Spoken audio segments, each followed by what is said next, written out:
Welcome back to The Explainer. Today, we're diving into something literally every single one of us deals with, the biology of delay. We're going to uncover the fascinating, actual biological truth behind why we constantly push off important tasks. Look, if you've ever felt guilty for putting things off, well, prepare to have your mind completely changed.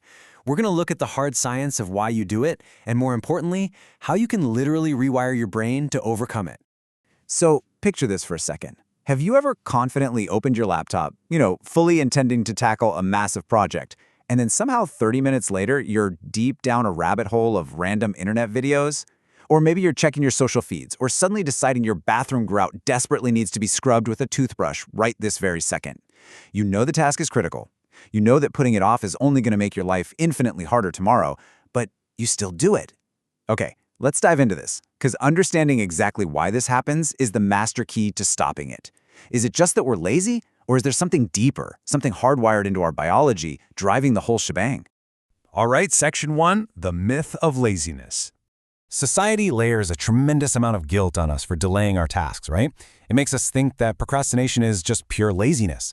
We're told we lack discipline, or worse, that it's some sort of moral failing. But the scientific reality? It turns out procrastination is actually an emotional regulation problem. Yeah, you heard that right. It's not about your time management or your work ethic. It's entirely about how your brain handles stress. You see, difficult work creates a feeling of psychological discomfort, and your brain, working exactly as it's designed to, simply wants to avoid that stress. It's seeking comfort and safety from those negative emotions.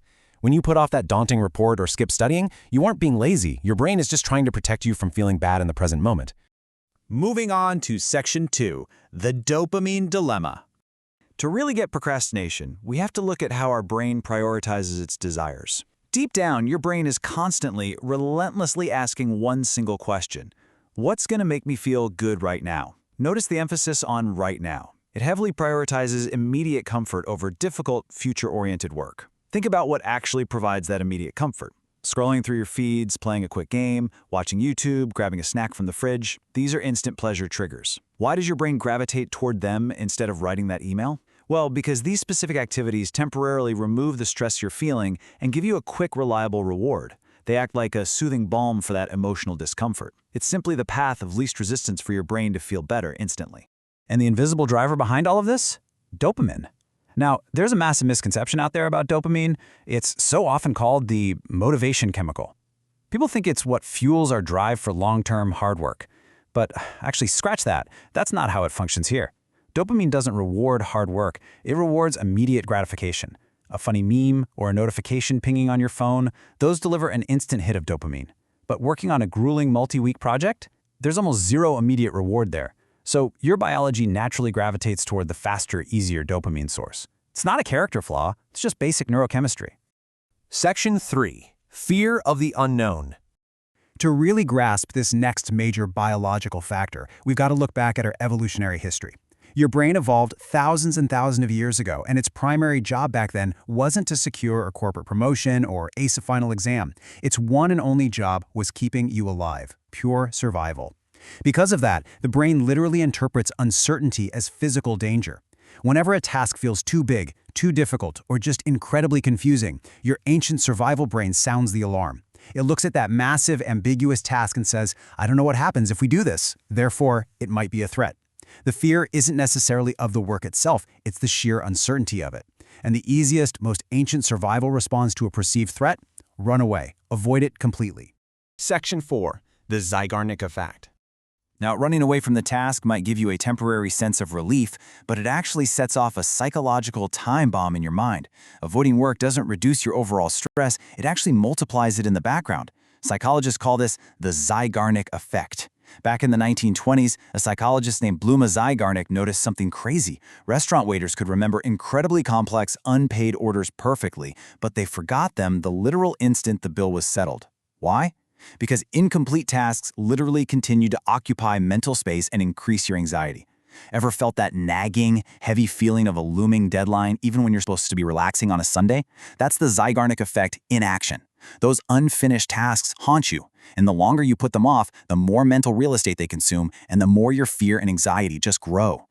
So let's map out how this builds into a total vicious cycle. Step 1, you feel stress from a difficult task. Step 2, you delay the task to get instant relief. Step 3, thanks to the Zeigarnik effect, that delay causes even more stress and anxiety to build up in the background. And then step 4, because the task now feels even more stressful and terrifying than before, you delay it again. The monster in the closet just gets bigger and scarier the longer you refuse to open the door. You end up entirely paralyzed by your own avoidance. Which brings us to Section 5, outsmarting your brain. Okay, here is the fantastic news. You are not a prisoner to your ancient biology. Now that we know exactly how the trap is set, we can dismantle it. We're going to jump into 5 highly actionable, scientifically backed strategies to override your default programming. Strategy number 1 is an absolute game changer. It's the 5-minute rule. The premise is incredibly simple but wildly powerful. You just tell yourself, I'm only going to do this task for 5 minutes. That's it. You give yourself full permission to quit after 5 minutes. But here's the magic. Once you start, momentum almost always takes over. Remember, your brain fears the uncertainty of starting. By lowering the commitment to just 5 tiny minutes, you completely bypass that fear. Starting is always the hardest part, and this rule brilliantly tricks your brain into crossing the starting line. Strategy 2 is all about shrinking things down. Do not write a massive, intimidating goal on your to-do list like finish presentation. That immediately triggers the uncertainty alarm we just talked about. Instead, write something like open PowerPoint, write title. See the difference there? Breaking big, terrifying goals down into tiny, almost ridiculously small, actionable steps significantly reduces the brain's fear of the unknown. It turns a giant, ambiguous threat into a safe, easily achievable microtask. Strategy 3 is where we get proactive about our environment. Remove temptations. Look, your environment dictates your behavior far more than your willpower ever will.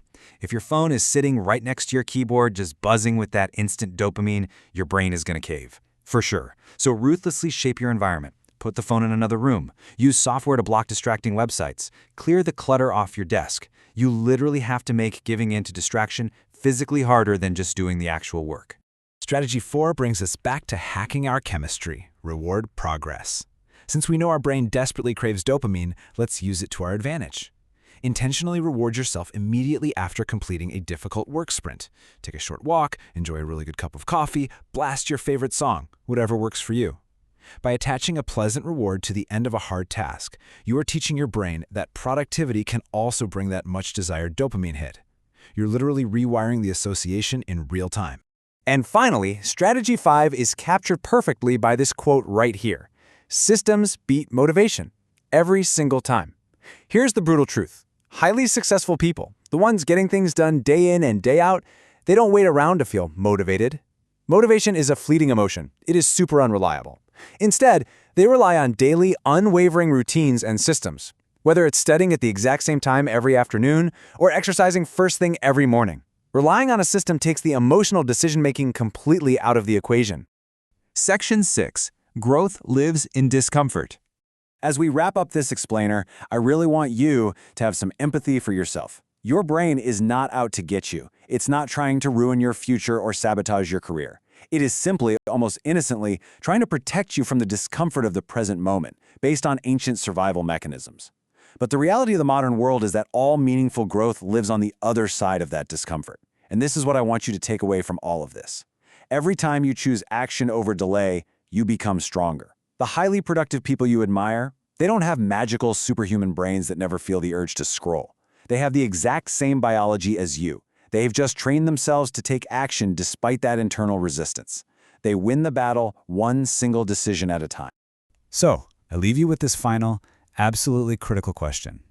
The next time you feel that familiar urge to pull away from the work, the next time your brain whispers, I'll just do it tomorrow, what will you do? Will you start today, or will you delay until tomorrow?